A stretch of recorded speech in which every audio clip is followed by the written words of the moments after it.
Pak Presiden Prabowo mengusulkan untuk mempertimbangkan keanggotaan bagi Papua Nugini. Seperti juga disampaikan, Papua Nugini juga telah mengajukan diri sebagai anggota ASEAN sejak tahun 2018 kalau saya tidak salah. Papua Nugini melirik Indonesia. Manuver Prabowo bikin Australia panas dingin.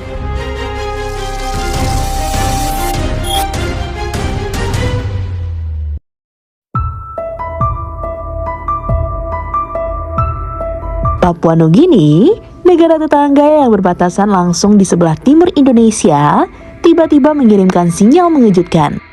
Ada keinginan untuk mendekat ke Indonesia, bahkan secara simbolik disebut-sebut ingin bergabung. Sekilas terdengar tidak masuk akal, tapi kenyataannya benar-benar terjadi.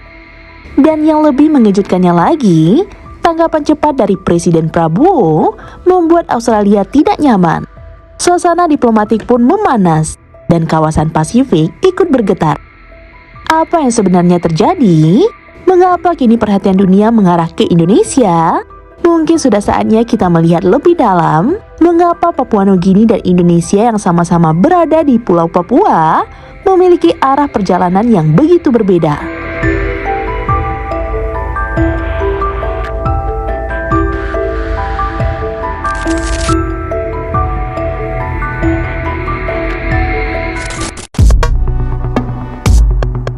Papua Nugini meraih kemerdekaannya pada 1975 setelah sebelumnya menjadi wilayah administrasi Australia. Indonesia sendiri telah memproklamasikan kemerdekaannya sejak 1945. Dalam proses sejarahnya, Papua Barat resmi bergabung dengan Indonesia pada tahun 1969 melalui penentuan pendapatan rakyat. Meskipun telah diakui oleh PBB, proses ini telah memicu perdebatan panjang hingga hari ini. Sejak itulah, hubungan antara Indonesia dan Papua Nugini berada dalam posisi yang tak pernah sepenuhnya tenang. Pandangan dunia terhadap PPRA juga bervariasi.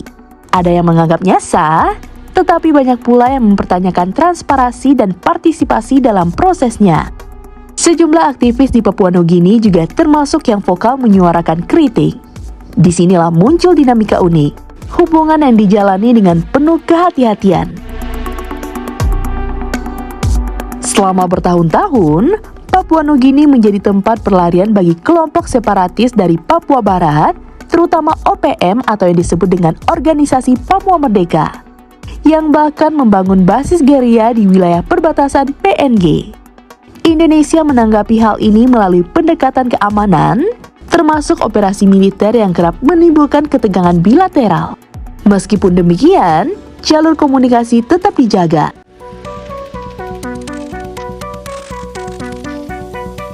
Pada tahun 1986, sebuah perjanjian perbatasan resmi ditandatangani. Ini bukan sekedar dokumen formal, tapi juga bentuk kesepahaman diam-diam, menjaga harmoni meskipun ada perbedaan ideologis. Seiring waktu, kerjasama lintas batas mulai berkembang. Mulai dari pengelolaan hutan, perdagangan antar kampung, hingga mobilitas masyarakat adat di wilayah perbatasan.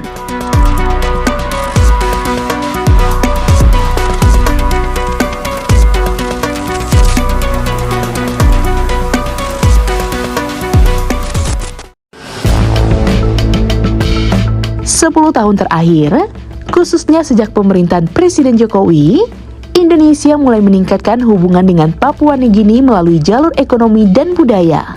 Contohnya, pembangunan infrastruktur lintas batas, program beasiswa bagi pelajar PNG, hingga peningkatan ekspor-impor bahan pangan. Tahun 2023, kunjungan resmi Jokowi ke Port Waris Bay menjadi tonggak penting. Dengan penandatanganan berbagai MOU strategis, termasuk di sektor energi dan pengelolaan perbatasan. Sambutan hangat dari PM James Marape menandatangani babak baru hubungan kedua negara. Ketertarikan PNG terhadap Indonesia pun meningkat. Alasannya bukan hanya soal kedekatan budaya, tapi juga karena faktor ekonomi, stabilitas, dan akses ke ASEAN. Pertanyaannya, mengapa baru sekarang? Untuk memahami ini, perlu melihat kondisi dalam negeri Papua Nugini. Negara ini kaya akan sumber daya seperti emas, gas, dan tembaga. Namun kenyataannya di lapangan sangat berbeda. Sekitar 40% penduduk hidup dalam kemiskinan, dan infrastruktur di luar ibu kota Port Moresby masih sangat terbatas. Sementara itu, wilayah Papua Barat di Indonesia justru mengalami pembangunan masif, jalan pelabuhan, bandara, rumah sakit, hingga program beasiswa. Dana otonomi khusus juga terus mengalir. Perbandingan ini mulai memunculkan pertanyaan di kalangan elit PNG.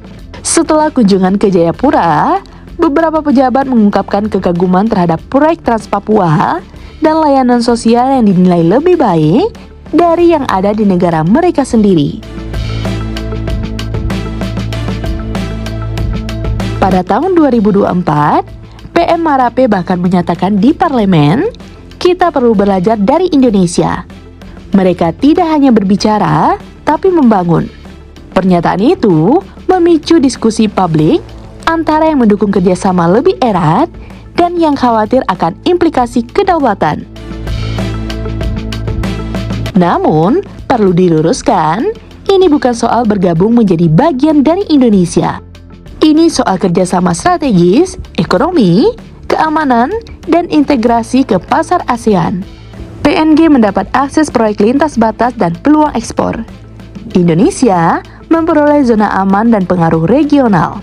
Sementara itu, kawasan timur Indonesia bisa tumbuh sebagai simpul perdagangan Pasifik. Beberapa analisis menyebut ini sebagai cikal bakal NATO mini ala Indo-Pasifik.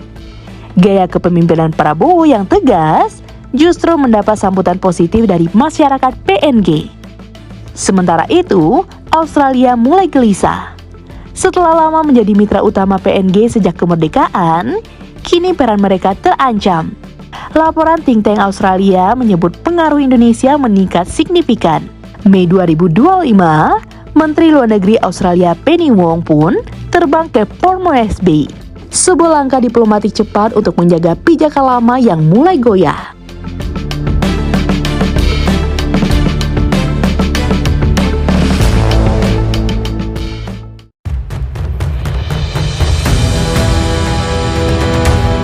Hubungan antara Indonesia dan Papua Nugini sedang memasuki babak baru.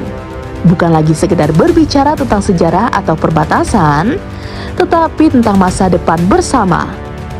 Ketertarikan Papua Nugini terhadap Indonesia mencerminkan perubahan pandangan di kawasan Pasifik Selatan terhadap peran Indonesia sebagai kekuatan regional.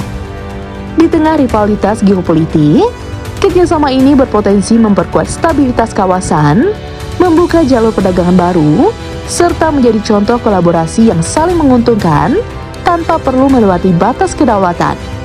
Yang menjadi tantangan kini adalah menjaga keseimbangan antara kepentingan nasional, aspirasi lokal, dan dinamika global yang terus berubah.